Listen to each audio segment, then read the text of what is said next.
لا يحصى امتنانه باللسان ولا بالقلم. نشهد أن لا إله إلا الله وحده لا شريك له، ونشهد أن سيدنا وحبيبنا ومولانا محمدًا عبده ورسوله الذي أرسله بالحق بشيرا ونذيرا وداعيا إلى الله بإذنه وسراجا وقمرا منيرا. فقد قال الله تعالى في كلامه المجيد وفرقانه الحميد: أعوذ بالله من الشيطان الرجيم. بسم الله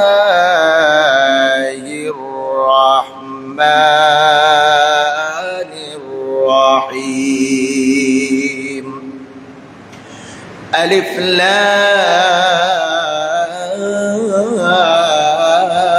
را. تلك آيات الكتاب المبين.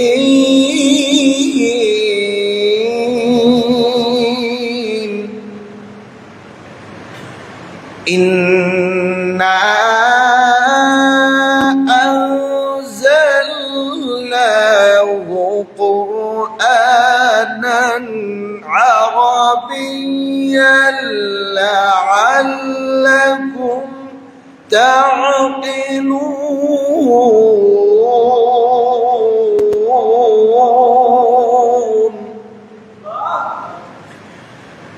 نحن نقص عليك أحسن القصص بما أوحينا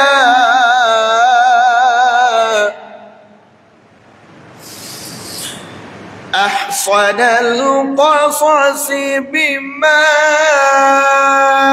أوحينا إليك هذا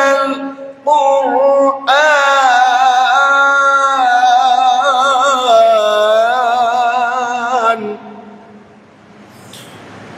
وإن كنت من قبله لمن الغافلين.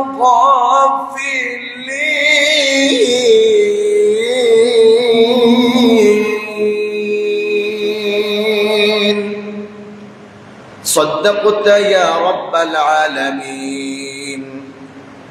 وقال النبي صلى الله عليه وسلم: المسلمون أخو المسلم، أو كما قال عليه الصلاة والسلام.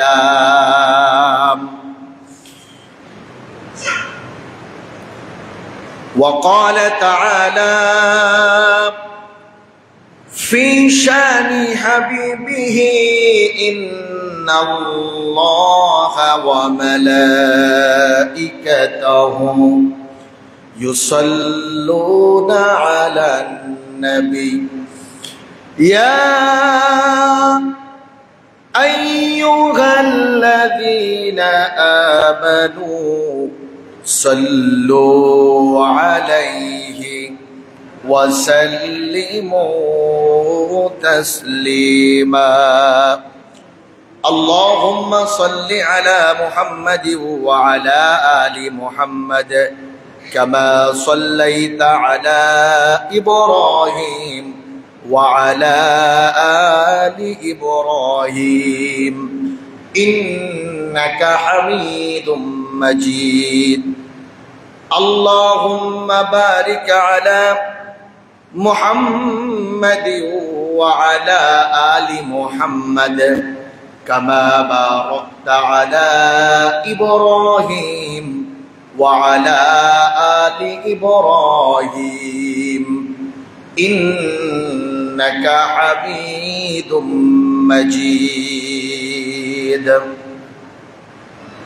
আলহামদুলিল্লাহ, সমস্ত প্রশংসা সেই মহান মালিকের দরবারে, যে মহান মালিক আমাকে আপনাকে অশান্তময় পৃথিবীর অশান্ত পরিবেশ থেকে, পাপ পঙ্কিলতায় পরিপূর্ণ গুনাহে ভরপুর অন্ধকার আচ্ছন্ন সমাজের ঘোর আধার থেকে, যুলুমাত থেকে, অমানিসা থেকে রহমতের হাত ছানি দিয়া আমার আপনার মতো অযোগ্য নালায়েক গুনাহগার বান্দাদেরকে নবী আলাইহিস সালাতু ওয়াস সালামের ভাষায় দুনিয়ার মধ্যে সবথেকে উৎকৃষ্ট জায়গা, সবথেকে দাবি জায়গা, জান্নাতের বাগান, আল্লাহ পাক রব্বুল আলামিনের পবিত্র ঘর মসজিদে বা ওয়াক্ত বা আজমত বা মুহাব্বত শামিল হওয়ার তৌফিক এনায়েত করেছেন, সেই মহান মালিকের দরবারে শুকরগুজার আদায় করছি। সকলেই বলুন আলহামদুলিল্লাহ।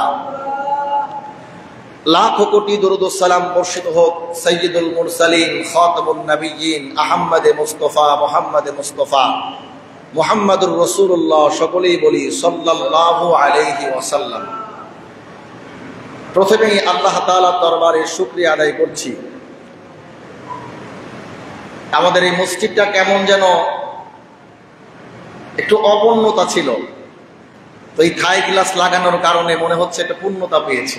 আলহামদুলিল্লাহ, এটা আপনাদের কারণেই সম্ভব হয়েছে। তো মসজিদের আমার মনে হয় এখনো অনেক কাজ বাকি। থাই গ্লাস তো লাগিয়েছি, এখন এসির দরকার আছে না নাই? একটু বলেন না, এসির দরকার আছে না নাই? আল্লাহ তাআলা কবুল করুন, বলেন আল্লাহুম্মা আমিন। মনে রাখবেন, দিনের কাজগুলো এটার কুদরতিভাবে ফাইসালা হয় আল্লাহ তাআলার পক্ষ থেকে। কোনো সময় এই কাজগুলো ঠেকে থাকে না, কোনো সময় এই কাজগুলো ঠেকে থাকে না। আমি আমার দায়িত্ব পালনের জীবনে সর্বপ্রথম আমি দায়িত্ব পালন করেছি আমাদের পাবনায় শহরের মধ্যে সাধুপাড়া এলাকা বলে, সাধুপাড়া অর্থাৎ কোর্ট কাছারির পাশেই।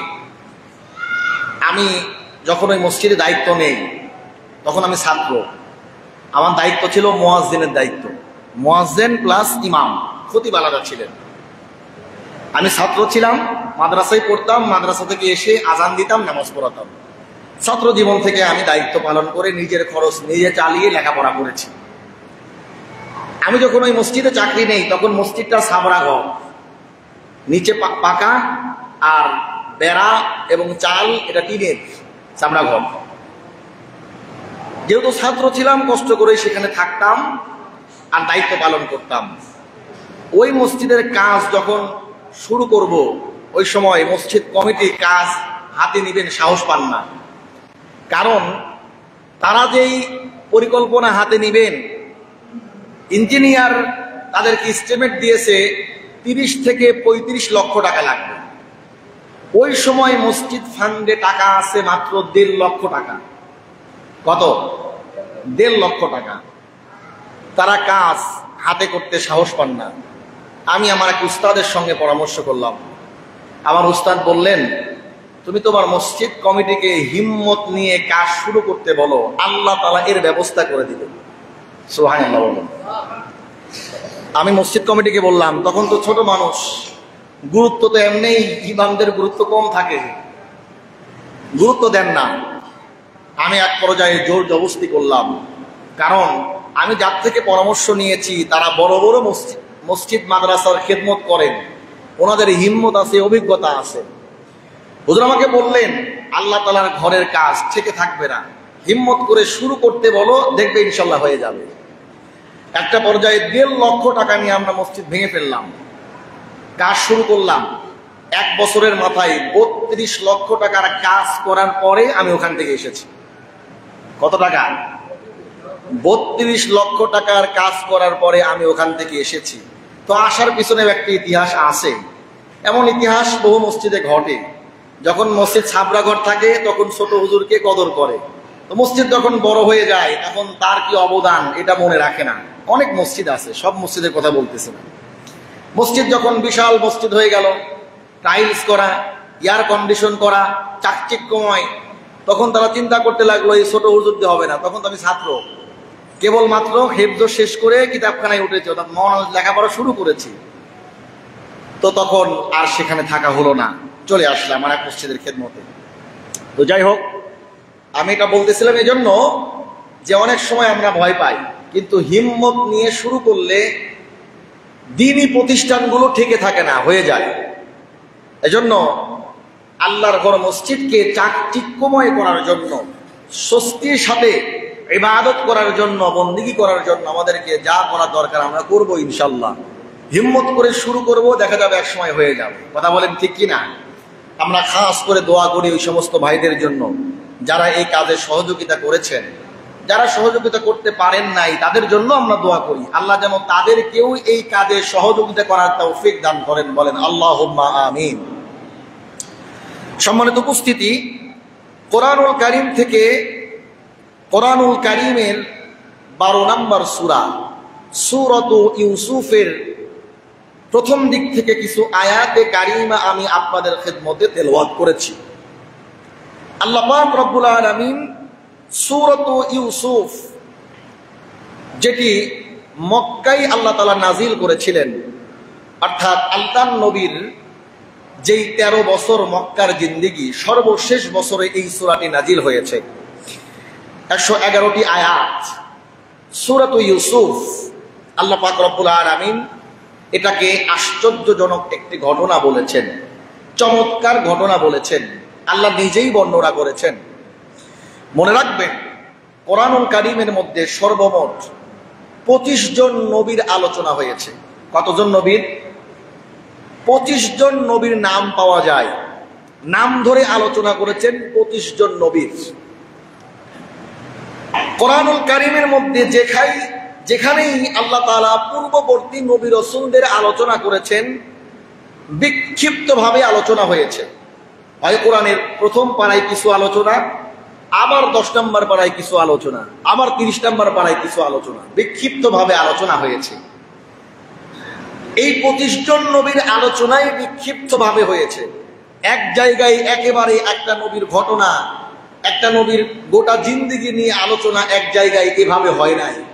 বিক্ষিপ্তভাবে যখন যেই সময় যেখানে উপদেশ স্বরূপ আলোচনা করার প্রয়োজন মনে করেছেন, আল্লাহ তাআলা সেভাবে আলোচনা করেছেন।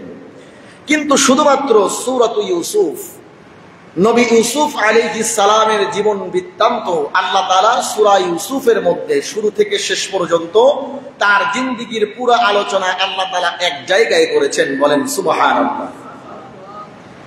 কেন এক জায়গায় এই আলোচনা করেছেন?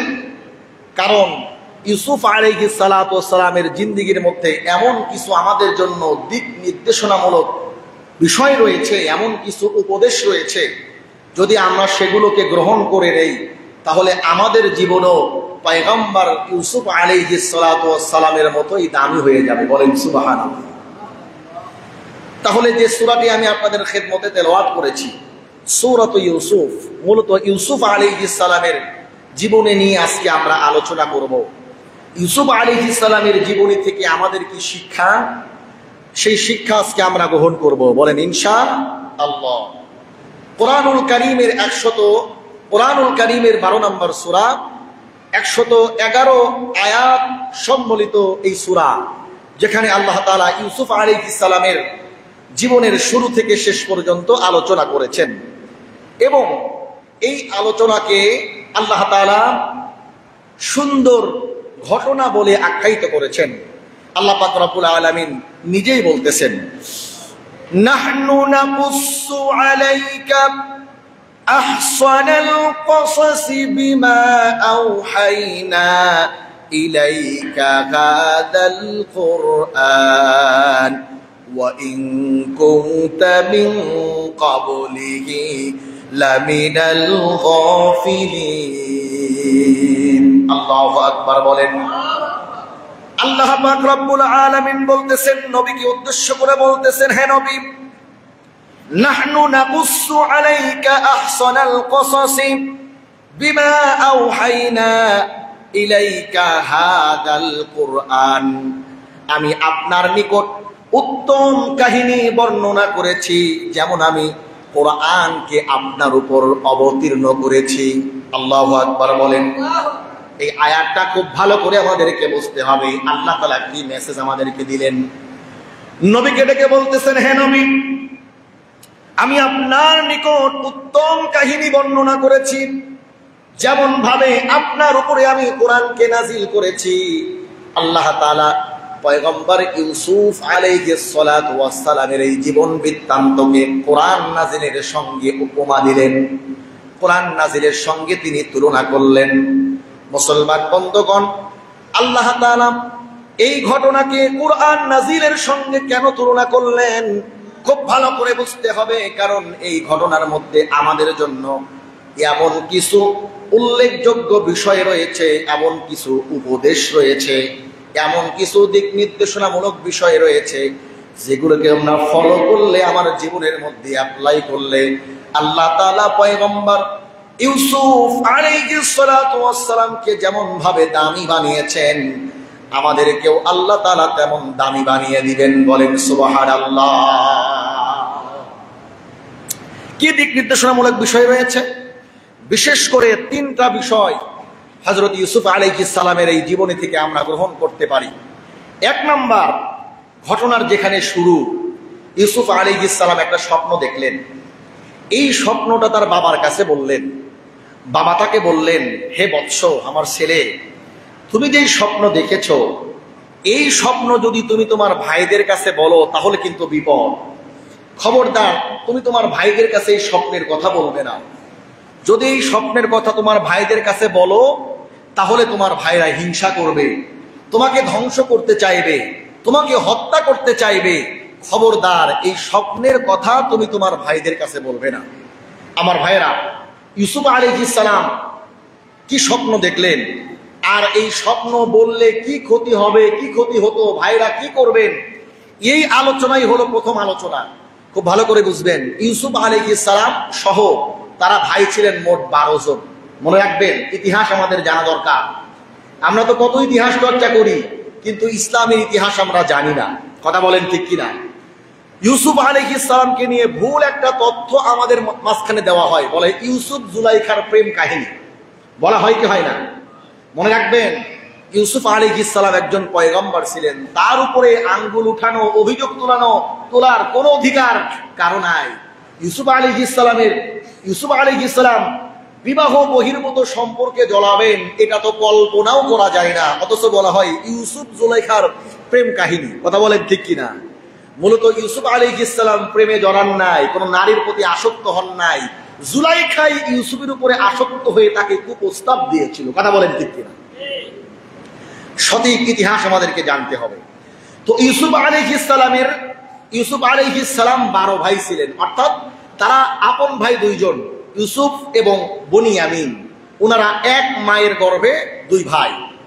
ইউসুফ আলাইহিস সালামের অন্য স্ত্রীদের গর্ভে আর বাকি 10 ভাই ছিলেন, অর্থাৎ ইউসুফ আলাইহিস সালামের ভাই ছিলেন 11 জন। তো ইউসুফ আলাইহিস সালামকে তার বাবা ইয়াকুব আলাইহিস সালাম অন্য ভাইদের থেকে বেশি ভালোবাসতেন, মহাব্বত করতেন। এই মহাব্বত করার পিছনে একটা কারণ আছে। দেখবেন, এক বাবার যদি 2 সন্তান থাকে, এক সন্তান বাবার কথা শুনে বাবারে বাবা বাবা বলে বেশি বেশি ডাকে, বাবা যেটা বলে সেটাই করে। আর এক সন্তান বাবার অবাধ্য, বাবার কাছে খুব একটা ভিড়ে না, বাবারে খুব একটা ডাকে না, ওকাম কোকাম করে বেড়ায়। স্বাভাবিকভাবেই দেখবেন, বাবার কাছে যেটা বেশি ভিড়ে, বাবাকে বাবা বাবা বলে ডাকে, বাবার কথা শুনে বাবা ওই সন্তানের প্রতি বেশি আস্থা রাখেন। কথা বলেন ঠিক কিনা? যেটা একটা দুষ্টু, যেখানে সেখানে অকাম কুকাম করে বেড়ায়, যার কারণে জরিমানা গুনতে হয়, অনেক সময় বিশাল সালিশের সম্মুখীন বাবাকে হতে হয়। দেখবেন বাবা ওই সন্তানকে স্বাভাবিকভাবে একটু কম ভালোবাসে, তার প্রতি আস্থা রাখে কম। ইউসুফ আলাইহিস সালাম দেখতে সুন্দর। কেমন সুন্দর? আমাদের নবী বলেন, আমি যখন মেরাজে গেলাম, পয়গম্বর ইউসুফের সঙ্গে যখন দেখা হলো, ইউসুফকে আল্লাহ তাআলা এত সুন্দর করেছেন, দুনিয়ার অর্ধেক সৌন্দর্য যেন ইউসুফকেই দিয়েছেন। বলেন সুবহানাল্লাহ। ইউসুফ নবী এত সুন্দর ছিলেন, যেহেতু প্রথমত তিনি সুন্দর, দ্বিতীয়ত আচরণগত ভাবে, স্বভাবগত ভাবে অন্য ভাইদের থেকে উত্তম চরিত্রের অধিকারী ছিলেন, যার কারণে হযরত ইউসুফ আলাইহিস সালামকে বাবা একটু বেশি মহব্বত করতেন, কাছে কাছে রাখতেন। অন্য ভাইয়েরা এটা সহ্য করতে পারতো না, সব সময় মনে মনে হিংসা করত। এক পর্যায়ে যখন ইউসুফ আলাইহিস সালাম স্বপ্নে দেখলেন, কি স্বপ্ন দেখলেন আল্লাহ তাআলা কোরআনের মধ্যে বর্ণনা করেছেন। আল্লাহ পাক রব্বুল আলামিন বলেন, ইয ক্বালা ইউসুফ লিআবিহি ইয়া আবাতি ইন্নী রাআইতু আহাদা আশারা কাওকাবাও ওয়াশ-শামসা ওয়াল কামারা রাআইতুহুম লি সাজিদিন। আল্লাহু আকবার বলেন। হযরত ইউসুফ আলাইহিস সালাতু ওয়াস সালাম স্বপ্নে দেখলেন, বাবার কাছে এসে স্বপ্নের কথা বর্ণনা করলেন, ওগো বাবা, আমি তো স্বপ্নে দেখেছি 11টা নক্ষত্র এবং চন্দ্র সূর্য আমাকে সিজদা করে, আমি তো এই স্বপ্ন দেখেছি। আমার মুসলমান বন্ধুগণ, আল্লাহ পাক রব্বুল আলামিন ইয়াকুব আলাইহিস সালাম এবং ইউসুফ আলাইহিস সালাম দুইজনকে স্বপ্নের ব্যাখ্যা করার একটা যোগ্যতা আল্লাহ তাআলা দান করেছিলেন। আল্লাহু আকবার বলেন। ইয়াকুব আলাইহিস সালাম এই কথা শোনার পরে তার আর বোঝার বাকি রইল না, স্বপ্নের ব্যাখ্যা কি ইয়াকুব আলাইহিস সালামের বোঝার আর বাকি রইল না। ইয়াকুব আলাইহিস সালাম তখন বললেন, ক্বালা ইয়া বুনাইয়া লা তাকুসুস রুয়াকা আলা ইখওয়াতিকা ফায়াকিদু লাকা কাইদা ইন্নাশ শাইতানা লিল ইনসানি আদুউম মুবিন। আল্লাহু আকবার বলেন। ইয়াকুব আলাইহিস সালাম বললেন, ক্বালা ইয়া বুনাইয়া, হে বৎস, লা তাকুসুস রুয়াকা আলা ইখওয়াতিকা, খবরদার খবরদার, তুমি তোমার ভাইদের কাছে এই স্বপ্নের কথা বলো না। ফায়াকিদু লাকা কাইদা, তুমি যদি স্বপ্নের কথা তোমার ভাইদের কাছে বলো তাহলে তোমার ভাইরা চক্রান্ত করবে, তোমার প্রতি হিংসা পোষণ করে তোমাকে হত্যা করার জন্য চেষ্টা করবে, তোমাকে ধ্বংস করার জন্য চেষ্টা করবে। খবরদার, তুমি তোমার এই স্বপ্নের কথা তোমার ভাইয়ের কাছে বলো না। ইন্নাশ শাইতানা লিল ইনসানি আদুউম মুবিন, নিশ্চয় শয়তান হলো মানুষের প্রকাশ্য শত্রু। বলেন নাউযুবিল্লাহ। আমার ভাইরা, তাফসীরের কিতাবের মধ্যে লেখা হয়, হযরতে পয়গম্বর ইউসুফ আলাইহিস সালাতু ওয়াস সালাম তিনি তো ছোট মানুষ ছিলেন, হয়তো কোনো এক সময় গল্প করতে করতে ভাইকে বলে দিয়েছেন, অথবা কোনো একটা মাধ্যমে ভাইয়েরা এই সংবাদ পেয়ে গেল ইউসুফ তো এই স্বপ্ন দেখেছে। ভাইদেরও বুঝতে আর বাকি রইল না, ইউসুফ তো আমাদের চাইতে মর্যাদার দিক থেকে বেশি হয়ে যাবে, উপরে চলে যাবে। এই স্বপ্নের ব্যাখ্যা তো এইটাই, 11টা নক্ষত্র হলো আমরা ভাইয়েরা, আর চন্দ্র সূর্য হলো আমাদের বাবা মা, সকলেই তো ইউসুফের অধীনস্থ হবে, সকলের ঊর্ধ্বে ইউসুফের মর্যাদা চলে যাবে। বাবার কাছে তো সম্মান আরো বেশি বেড়ে যাবে, বাবা তো ইউসুফকে আরো বেশি ভালোবাসবেন। ইউসুফের কারণে আমরা তো বাবার কাছ থেকে দূরে সরে যাচ্ছি, আমাদের দূরত্ব বেড়ে যাচ্ছে। যে করেই হোক ইউসুফকে বাবার চোখের সামনে থেকে সরাতে হবে। তারা জল্পনা কল্পনা করতে লাগলো। আমার মুসলমান বন্ধুগণ, কোরআনের আয়াত ধরে ধরে যদি আমি তাফসীর করতে যাই অনেক সময় লাগবে। সূরা ইউসুফের তাফসীর অল্প সময়ের মধ্যে শেষ করার বিষয় নয়, 40 মিনিট 45 মিনিট সময় আমি শেষ করতে পারবো না। আমি যে মেসেজটা দিতে চাই, 3টা মেসেজ হযরতে পয়গম্বর ইউসুফ আলাইহিস সালামের জিন্দেগি থেকে আমরা 3টা মেসেজ গ্রহণ করব। মুসলমান বন্ধুগণ, 1 নাম্বার মেসেজ হলো, ইউসুফ আলাইহিস সালাম যখন এই স্বপ্ন দেখলো, এই স্বপ্নে ভাইদের কাছে যখন পরিষ্কার হয়ে গেল, ভাইরা চক্রান্ত করতে লাগলো, হিংসা করতে লাগলো। যে করেই হোক না কেন ইউসুফকে বাবার চোখের সামনে থেকে সরাতে হবে। হয় আমরা ইউসুফকে এমন এক কূপের মধ্যে ফেলে দিব যেই কূপের মধ্য থেকে আর কোনোদিন সে উঠে আসতে পারবে না, অথবা তাকে আমরা হত্যা করে ফেলবো। মুসলমান বন্ধুগণ, এই হিংসায় বশীভূত হয়ে ইউসুফ আলাইহিস সালামের 11 ভাই মিলে 10 ভাই মিলে তারা চক্রান্ত করলো। বাবার কাছে গিয়ে বলল, বাবা, আপনি তো কখনো ইউসুফকে চোখের আড়াল করেন না, আপনি কি আমাদেরকে বিশ্বাস করেন না? আপনি কি এটা ভাবেন যে আমরা আমাদের ভাইয়ের সঙ্গে খেয়ানত করব? আমরা আমাদের ভাই ইউসুফকে আঘাত করব। আপনি তো কোনো সময় আমাদের সঙ্গে খেলতে ইউসুফকে দেন না, সব সময় চোখে চোখে রাখেন। বাবা, আমরা কথা দিচ্ছি ইউসুফকে আমরা নিয়ে যাচ্ছি, আবার আপনার কাছে ফিরিয়ে দিব। ইউসুফকে আপনি দেন, আমরা খেলাধুলা করে আবার ফিরে আসবো, ইউসুফকে আমাদের সঙ্গে দেন। ইয়াকুব আলাইহিস সালাতু ওয়াস সালাম তার সন্তানদের কথা শুনে সন্তানদের সঙ্গে ইউসুফকে দিয়ে দিল। ইউসুফকে মরুভূমির মধ্যে নিয়ে গিয়ে তারা মারধর শুরু করলো, আর বলতে লাগলো, তোমার কারণে বাবার আমরা নিকটবর্তী হতে পারি না, তোমার কারণে বাবার নিকটবর্তী আমরা হতে পারি না। আমাদের বাবা তোমাকেই বেশি মোহাব্বত করে, তোমার প্রতি যত আস্থা, আমাদের প্রতি তার কোনো মোহাব্বত নাই। দিনে দিনে বাবার নিকটবর্তী হচ্ছ আর আমরা আস্থা নষ্ট করতেছি। তোমাকে আজকে শেষ করে ফেলবো, আর বাবার কাছে গিয়ে আমরা মিথ্যা নাটক সাজাবো। এই বলে মারধর করতে লাগলো। তাদের মধ্য থেকে একজন ভাই বলল, খবরদার, ইউসুফকে তোমরা হত্যা করে ফেলো না, ইউসুফকে তোমরা মেরে ফেলো না, বরং ইউসুফকে একটা কূপের মধ্যে ফেলে দাও, সেই কূপ থেকে আর কেউ কোনোদিন উঠতে পারবে না। অথবা এই পথ দিয়ে যে মুসাফিররা যাবে, তারা পানি তালাশ করতে গিয়ে ইউসুফকে উঠিয়ে নিয়ে কোনো এক বাজারে বিক্রি করে দিবে গোলাম হিসাবে, অন্য দেশে চলে যাবে। মেরে ফেললে আল্লাহর কাছে জবাবদিহি করতে হবে, মেরে ফেলার দরকার নাই। এক পর্যায়ে তারা চক্রান্ত করলো, পরিকল্পনা করলো। হযরত ইউসুফ আলাইহিস সালাতু ওয়াস সালামকে এক অন্ধকার কূপের মধ্যে ফেলে দেওয়া হলো।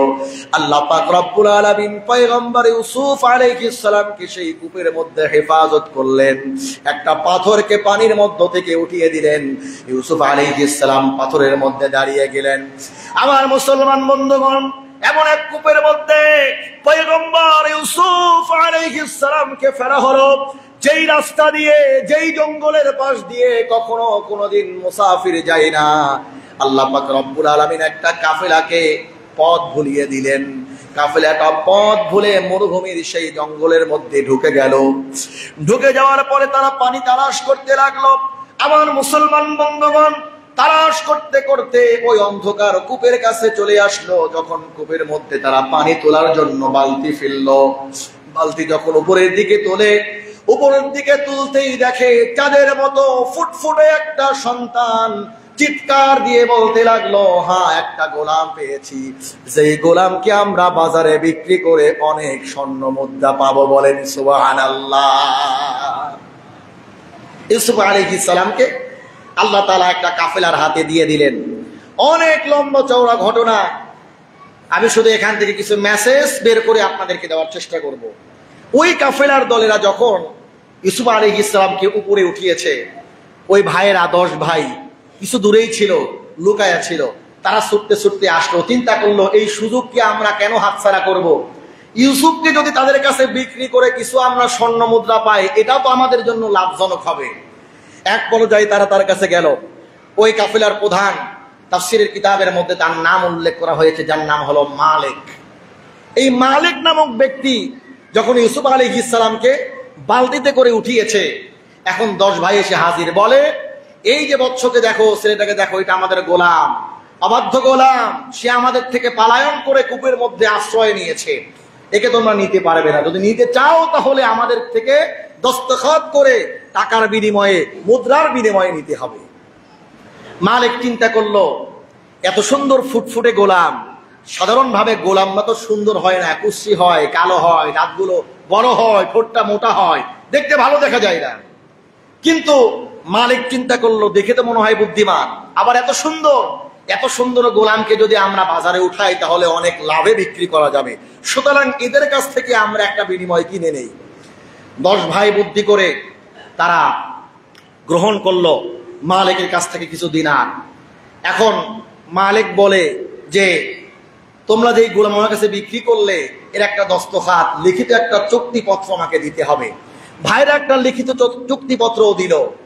এক পর্যায়ে ইউসুফ আলাইহিস সালামকে নিয়ে ওই কাফেলার দল, মালিক ইউসুফ আলাইহিস সালামকে নিয়ে বাজারে চলে গেলেন, বিক্রি করবেন। এইদিকে ভাইরা এসে সন্ধ্যা হয়ে গেল, সূর্য যখন ডুবে গেছে, ভাইরা একটা ভেড়া জবাই করে ইউসুফ আলাইহিস সালামের কাপড়ের মধ্যে রক্ত মেখে বাবার কাছে নিয়ে গেছেন। নিয়ে যাওয়ার পরে কান্না করতেছেন, চোখের পানি ছেড়ে ছেড়ে কান্না করতেছেন আর বলতেছেন, বাবা, আমরা তো দৌড় প্রতিযোগিতায় ছিলাম, আর ইউসুফকে আমরা ভেড়ার পালের কাছে রেখে গিয়েছিলাম, নেকড়ে এসে ইউসুফকে খেয়ে ফেলেছে, আমরা ইউসুফকে বাঁচাতে পারি নাই। এই দেখেন ইউসুফের একটা জব্বা, একটা পোশাক আমরা সাথে করে নিয়ে আসছি। হযরত ইয়াকুব আলাইহিস সালাম পোশাকটা উপরে ধরে দেখেন, পোশাকের মধ্যে কোনো আসরের চিহ্ন নাই, কোনো ছেঁড়া ফাটার চিহ্ন নাই, শুধু রক্ত জড়ানো। ইয়াকুব আলাইহিস সালামের বুঝতে আর বাকি রইল না এটা চক্রান্ত ছাড়া আর অন্য কিছু না। ইয়াকুব আলাইহিস সালাম বললেন, এমন কোন দক্ষ নেকড়ে আমার সন্তানকে ছিঁড়ে ছুটে খেয়েছে যে তার শরীর ছিন্ন বিচ্ছিন্ন হয়ে গেছে কিন্তু জামার মধ্যে কোনো আঘাত লাগে নাই? বলেন আল্লাহু আকবার। চোর চুরি করার পরে একটা প্রমাণ রেখে যায় কি যায় না? কথা বলেন, রেখে যায় কি যায় না? যায়। তার ভাইয়েরা চক্রান্ত করলো তো ঠিক আছে, হিংসা করে শত্রুতা করে চক্রান্ত করলো, কিন্তু যখন অক্ষত একটা জামা নিয়ে বাবার কাছে আসছে, বাবা কয় না, নেকড়ে এই কাজ করতে পারে না, বরং তোমরা হিংসায় বশীভূত হয়ে আমার সন্তানকে তোমরা হত্যা করেছো আর তার জামার মধ্যে রক্ত মেখে আমার কাছে নিয়ে আসছো। আবার ভাইয়েরা, আমি প্রশ্ন করতে চাই, এই হিংসা আজকে আমাদের দিলের মধ্যে আছে না নাই? আওয়াজ করে বলেন, এই হিংসা আজকে আমাদের দিলের মধ্যে আছে না নাই? ভাই ভাইয়ের মাথার মধ্যে বাড়ি দেয়, এটা মনে হয় আমাদের দেশের চিত্র না। ভাই ভাইয়ের মাথার মধ্যে বাড়ি দেয়, ভাই ভাইকে সম্পদের জন্য, সম্মান খ্যাতি অর্জনের জন্য, প্রভাব প্রতিপত্তি বিস্তারের জন্য, রাজনৈতিক ফায়দা হাসিলের জন্য ভাই ভাইকে হত্যা করতেছে। ভাই ভাইয়ের প্রতি হিংসায় বশীভূত হয়ে ভাইকে আঘাত করতেছে। এমন দৃশ্য আজকে আমাদের সমাজের প্রত্যেকটা ঘরে ঘরে দেখা যায়। কথা বলেন ঠিক কিনা? ভাই ভাইয়ের মধ্যে মিল মোহাব্বত নাই, প্রতিবেশীর মধ্যে মিল মোহাব্বত নাই। আমরা নামাজ তো পড়ি ঠিক আছে, আমরা দান সদকা করতেছি, রমজান মাসে রোজাগুলো পালন করতেছি, কিন্তু ভাইয়ের প্রতি ভাইয়ের যে একটা হক আছে, এই হক আমরা আদায় করতে চাই না। কথা বলেন ঠিক কিনা? হিংসাকে এমন ভাবে দিলের মধ্যে জায়গা দিয়েছি যে হিংসা আমাদের আমল আখলাক সবকিছুকে পুড়িয়ে ছারখার করে দিচ্ছে। কথা বলেন ঠিক কিনা? মনে রাখবেন, হিংসা এমন একটি মারাত্মকতম রোগের নাম। এই রোগ যার দিলের মধ্যে বাসা বেঁধেছে, ওই দিলের মধ্যে ভালো কোনো কাজ ঢুকবে না। নামাজ পড়বে কিন্তু ওই নামাজ তার আমলের মধ্যে লিপিবদ্ধ হবে না। রোজা করবে কিন্তু ওই রোজার নেকি তার আমলের মধ্যে লিপিবদ্ধ হবে না। হিংসা এমন একটা গুনাহের নাম, আল্লাহর নবীজি হিংসাকে শিরকের সঙ্গে তুলনা করেছে। আল্লাহু আকবার বলেন। হিংসাকে শিরকের সঙ্গে তুলনা করেছে। শিরিক কেমন গুনাহ? যদি কোনো ব্যক্তির মধ্যে ন্যূনতম একটা শিরিক প্রবেশ করে, ওই শিরিক তার জিন্দেগীর সমস্ত আমল আখলাক নেকির কাজগুলো পুড়িয়ে ভস্মা করে দিবে। যেমন ভাবে তুষের আগুন একবারে জ্বালিয়ে পড়ে সব শেষ করে দেয়, ছারখার করে দেয়, এমন ভাবে হিংসা এবং শিরিক, এই দুইটা জিনিস যদি দিলের মধ্যে থাকে, তার আমল আখলাক সব শেষ হয়ে যাবে। বলেন নাউজুবিল্লাহ। আর যদি কারো দিলের মধ্যে হিংসা না থাকে, সে যদি আমল অল্পও করে, আল্লাহ পাক রব্বুল আলামিন ওই আমলগুলোকে এমন ভাবে গ্রহণ করবেন, ওই অল্প আমল তার নাজাতের জন্য যথেষ্ট হয়ে যাবে। বলেন সুবহানাল্লাহ। আমার মুসলমান বন্ধুগণ, সম্ভবত হাদিসটা আমি আপনাদের খেদমতে এর আগেও বর্ণনা করেছি। আল্লাহর নবীর একজন জৈনক সাহাবী মসজিদে নববীর মধ্যে প্রবেশ করলেন। হিংসা কেমন জিনিস এটা বোঝানোর জন্য বলতেছি। জৈনক সাহাবী মসজিদের মধ্যে প্রবেশ করেছেন, মসজিদে নববীর মধ্যে প্রবেশ করেছেন। এক হাতের মধ্যে জুতা, ওযু করেছেন, টপ টপ করে ওযুর পানিগুলো পড়তেছে। আল্লাহর নবীজি সাহাবায়ে কেরামকে নিয়ে মজলিসে বসা। মসজিদে নববীর দরজা দিয়ে যখন প্রবেশ করেছেন ওই সাহাবী, আল্লাহর নবীজি সকলকে উদ্দেশ্য করে বললেন, তাকিয়ে দেখো, আমার ওই সাহাবী জান্নাতি। আল্লাহু আকবার বলেন। আল্লাহর নবীজি জান্নাতের সার্টিফিকেট দিলেন। দ্বিতীয় দিন আল্লাহর নবীর সাহাবী আবার মসজিদে নববীর মধ্যে প্রবেশ করতেছেন। সাহাবায়ে কেরাম বসা। আল্লাহর নবীজি ডেকে বললেন, তাকিয়ে দেখো, আমার ওই সাহাবী জান্নাতি। আল্লাহু আকবার বলেন। তৃতীয় দিন ওই সাহাবী, একই সাহাবী মসজিদে নববীর মধ্যে প্রবেশ করেন। আল্লাহর নবীজি বলেন, ডেকে বলেন, সাহাবীরা রে, তাকিয়ে দেখো, আমার ওই সাহাবী জান্নাতি। 3 দিন করে জান্নাতের সার্টিফিকেট দিলেন একজন সাহাবীকে। মজলিসে বসে একজন সাহাবী চিন্তা করলেন, আল্লাহর নবীর এই জৈনিক সাহাবীর মধ্যে এমন কি আমল আছে যে আমলের কারণে আল্লাহর নবীজি তারে জান্নাতি বলে ঘোষণা দেন। সাহাবী তার পিছু নিলেন, তার বাড়ি পর্যন্ত চলে গেলেন, গিয়ে বললেন, ভাই আপনার বাড়িতে আমি একদিন মেহমান থাকতে চাই, অনেক দূরের সফরে বের হয়েছি, আপনার বাড়িতে আমি একদিন মেহমান হিসাবে থাকব। ওই সাহাবী জৈনিক সাহাবীর বাড়িতে অবস্থান করলেন। তিনি চিন্তা করেন, আমি আজকে সারা রাত জেগে থাকবো আর দেখার চেষ্টা করব আল্লাহর নবীর এই সাহাবী এমন কি আমল করেন যে আমলের কারণে তাকে জান্নাতে বলে আল্লাহর নবীজি ঘোষণা করেছেন। সারা রাত জাগ্রত থাকলেন। সারা রাত জেগে থাকার পরে তিনি চোখ খোলা রাখলেন, ঘুমের ভান করে রাখলেন, কিন্তু গোটা রাতের মধ্যে এমন কোন আমল তাকে করতে দেখলেন না যে আমলের কারণে তাকে জান্নাতি বলা যায়। সারা দিন তার পিছে পিছে চললেন, শুধু 5 ওয়াক্ত নামাজ, তাসবিহ, তাহলিল, কোরআন তেলাওয়াত, স্বাভাবিক যে ইবাদতগুলো আছে এগুলোই করতে দেখলেন। শেষ পর্যন্ত সারা দিন সারা রাত যখন চলে গেল, আল্লাহর নবীর সাহাবী জৈনক সাহাবীকে ডেকে বলেন, ও সাহাবী, আল্লাহর নবীজি 3 দিন করে তোমাকে জান্নাতি বলে ঘোষণা করেছেন, কি এমন আমল করো যার কারণে তোমাকে জান্নাতি বলা যায়, আমলটা আমাকে বলো। আল্লাহর নবীর জৈনক সাহাবী বলেন, এমন কোন আমল আমার মধ্যে নাই, তবে আমার মনে হয় আল্লাহর নবীজি যে কারণে আমাকে জান্নাতি বলে ঘোষণা করেছেন তার একটা কারণ হলো আমি আমার দিলের মধ্যে কখনো যাররা পরিমাণ হিংসাকে আমি জায়গা দেই নাই। আমার কেন জানি মনে হয় এই আমলটার কারণে, এই গুণটার কারণে আল্লাহর নবী আমাকে জান্নাতি বলে ঘোষণা করেছেন। বলেন সুবহানাল্লাহ। বেশি আমল লাগবে না, দিলটাকে পরিষ্কার করতে হবে, দিলের রোগটাকে দূর করতে হবে। দিলের রোগ, দিলের মধ্যে একটা রোগ আমাদের বাসা বাঁধে, সেই রোগকে দূর করতে হবে। আমার ভাইয়ের যদি ব্যবসা দেখি আমার হিংসা হয়, বুঝতে হবে আমার দিলের মধ্যেই রোগ আছে। আমি যদি অন্যের সন্তানের ভালো রেজাল্ট দেখে আমার হিংসা হয়, যে অমুকের সন্তান ডাক্তার ইঞ্জিনিয়ার হয়ে গেল, তো ওরে কালো জাদু করে ধ্বংস করতে হবে। আছে না নাই? আছে। কালো জাদু বুঝেন?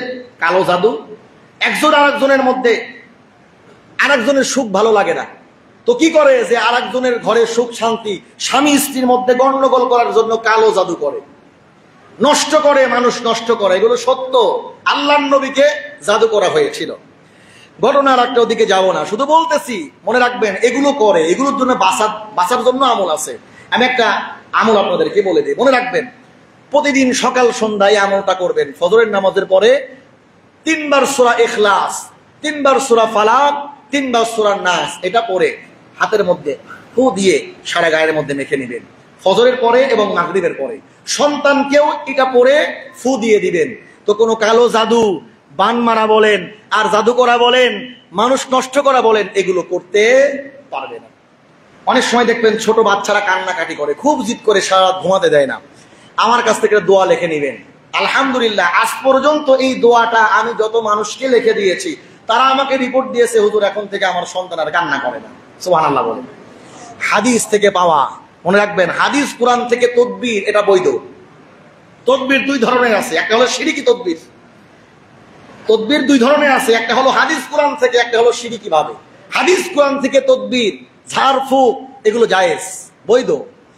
যাদের বাচ্চা কান্নাকাটি করে লিখে নেবেন, একটা দোয়া আমি লিখে দিব, এই দোয়াটা বালিশের নিচে রেখে দিবেন, ইনশাআল্লাহ আপনার বাচ্চার উপরে খারাপ জিন ভূত এগুলো আসর করতে পারবে না। কথা কি বুঝতে পারেন? মুহতারাম হাজিরিন, তো যেই কথার থেকে এই কথা আসলো যে আমাদের একজনের প্রতি আরেকজনের হিংসা, এটা একটা রোগ। এটা একটা রোগ। যদি অন্যের ভালো দেখে আমার হিংসা লাগে, বুঝবেন আপনার মধ্যে রোগটা আছে, রোগটাকে দূর করতে হবে, না হলে আমার ইবাদত বন্দেগী কোনো কিছু আল্লাহর দরবারে কবুল হবে না। তাহলে হযরত ইউসুফ আলাইহিস সালামের জীবনী থেকে আমাদের 1 নম্বর শিক্ষা, ইউসুফ আলাইহিস সালামের সঙ্গে তার ভাইরা হিংসা করলো, যার কারণে তাদের ধ্বংস, আল্লাহ পাক রব্বুল আলামিন তাদের ধ্বংস করে দিবেন। তাদের সকলকে আল্লাহর পয়গম্বর ইউসুফের কাছে মাথা নত করাবেন। এই হিংসা আমাদের দিল থেকে দূর করতে হবে। আমার কারণে যদি যাতে করে কারো ক্ষতি না হয়, এই দিকে আমাদেরকে লক্ষ্য রাখতে হবে। আল্লাহ পাক রব্বুল আলামিন সকলকে কবুল করুন, আল্লাহুম্মা আমিন। বাকি নামাজ পড়ে, সুন্নতের পরে আমি কিছু আপনাদের কাছে গত জুমায়ও কিছু নগদ কালেকশনের জন্য আমি আবেদন করেছিলাম।